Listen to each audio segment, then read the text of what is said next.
Alright, what's up, y'all? We're back, and now we're basically in a football frame of mind. We're going to talk a little bit about some training camp stuff, and of course, obviously, we've got Deshaun Watson, and particularly the Cleveland Browns on the docket. I just want to talk about this in specific, just given the timeline stuff that we've had over the years with this man. I mean, this man actually at one point had a 10-point lead going into, I want to say, the second half, certainly the fourth quarter of the, I want to say it was the AFC Championship game or the divisional round against the Kansas City Chiefs, and it seemed like he had a really good shot of actually leading the Texans to ultimately the Super Bowl. Of course, that didn't happen, but since then, it really hasn't quite materialized the same way for him, and of course, the massage parlor scandal just hasn't helped with that, but along the way, having been traded to the Cleveland Browns for ridiculous haul picks, of course, and being just paid a even more ridiculous contract. I mean,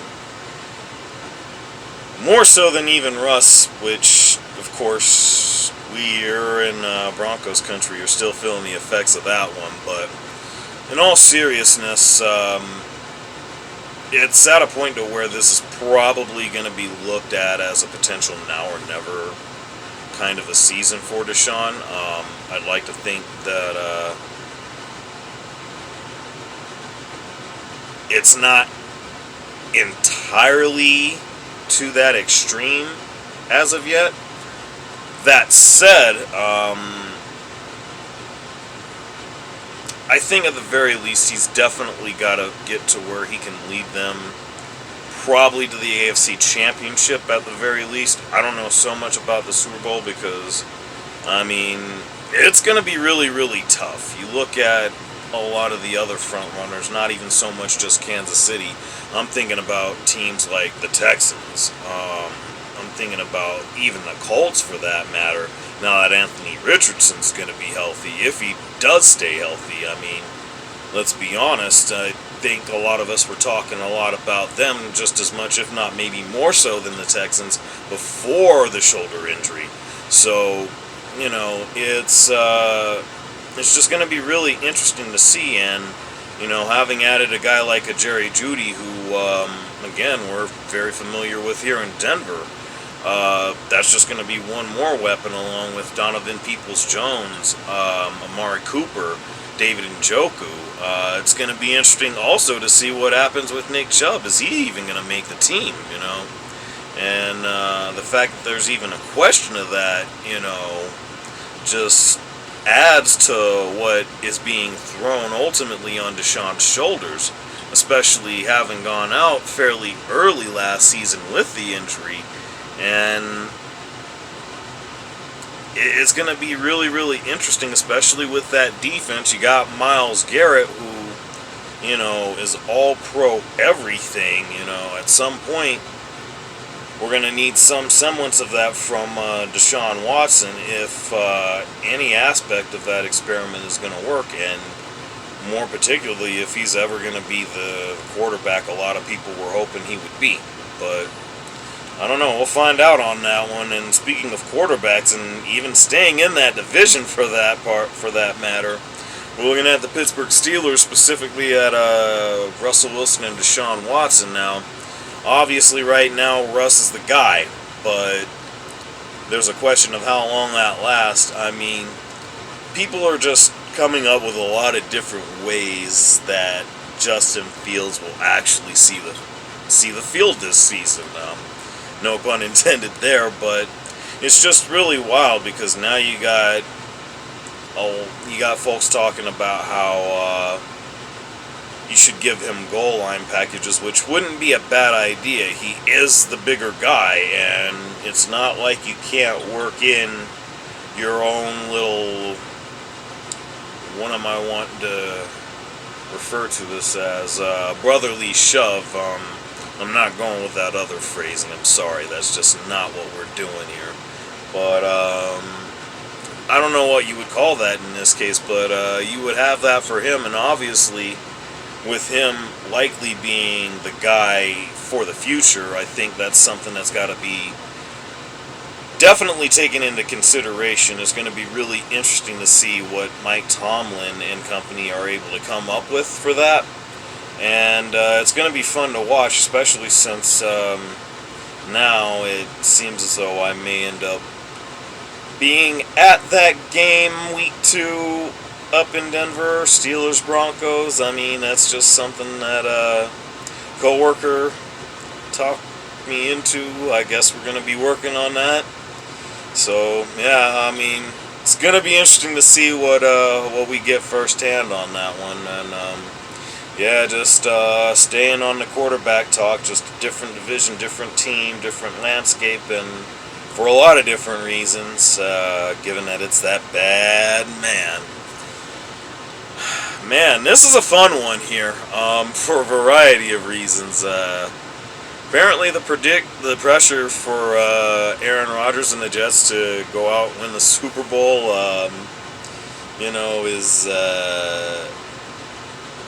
it's heavy. I mean, I don't know that that's necessarily what I see happening.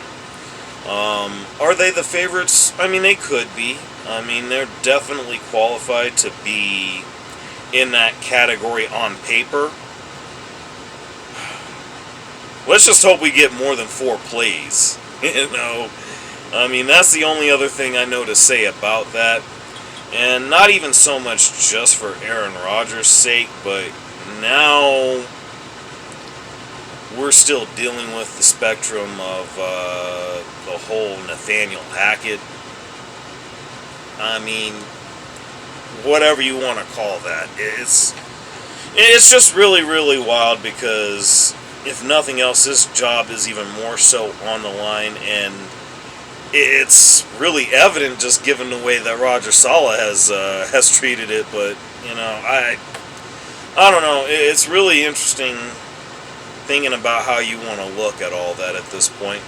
I guess what I will say about it from here is I'd like to think that what happened at the beginning of the season last year was just flukish. It's going to be really interesting because they're going to be at Levi Stadium to start its season, and again, it's Monday Night Football. I don't know. It's going to be really interesting to see how all that unfolds. But we're going to move right on along here to a much more exciting subject for me, anyways.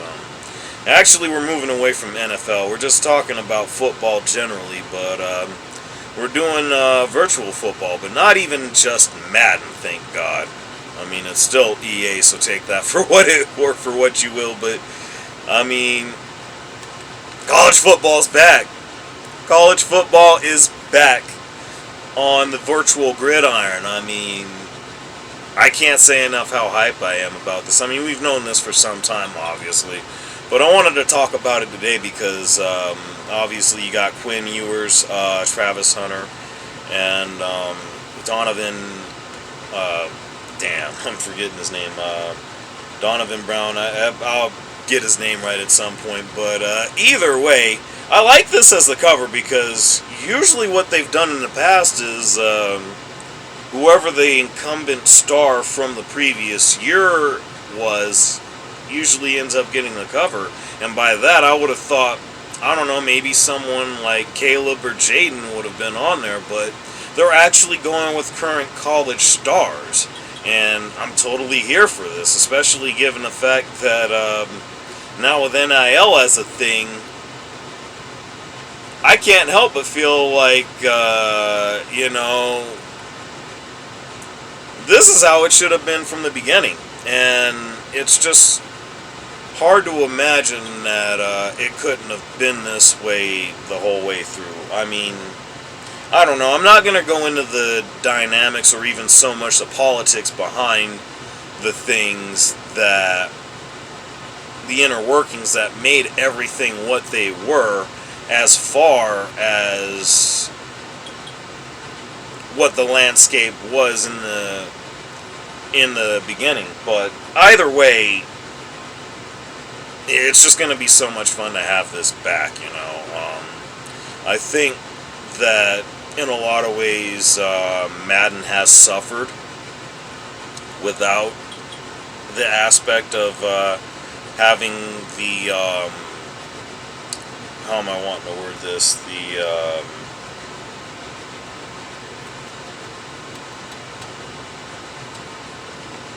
Like, I don't know why I draw blanks with this. I hate how I do this. But the counterpart, the college counterpart, I mean, and it's even more so when it comes to 2K, or if you want to say NBA Live, but, having that college counterpart when it comes to video games really is huge, and I think it's been grossly missed for literally the last 11 years. It just is great to see it back. I can't say that enough, and I'm absolutely looking forward to it. I believe early July I need to look at the release date for that. I'm going to go ahead and get that real quick. But all the same, it's just going to be so good to see on, at least in my case, Xbox Series X. It just... July 19th, there it is. That's what I was looking for. July 19th is a release. So, I just can't wait. They've got the pre-order option for that, and the MVP edition for that and Madden. I think that's going to be fantastic. Don't know if or how I'm going about that, but I'm not doing the one that they have going on now, just for reasons. But either way, I'm looking forward to this. I'm so hyped. I can't even form my words correctly anymore. That's how bad that is. But let me know what y'all think. Are y'all hyped for the NCAA 2.5 coming back to the video game platforms? Let me know. Man. I didn't even think about it. We're literally on the doorstep of football. We got the conference finals going on. Baseball hasn't even hit its all-star break yet. And we're almost at the Stanley Cup Finals as well. But we're about to really be talking about football again, y'all. Let's go. We're back with it.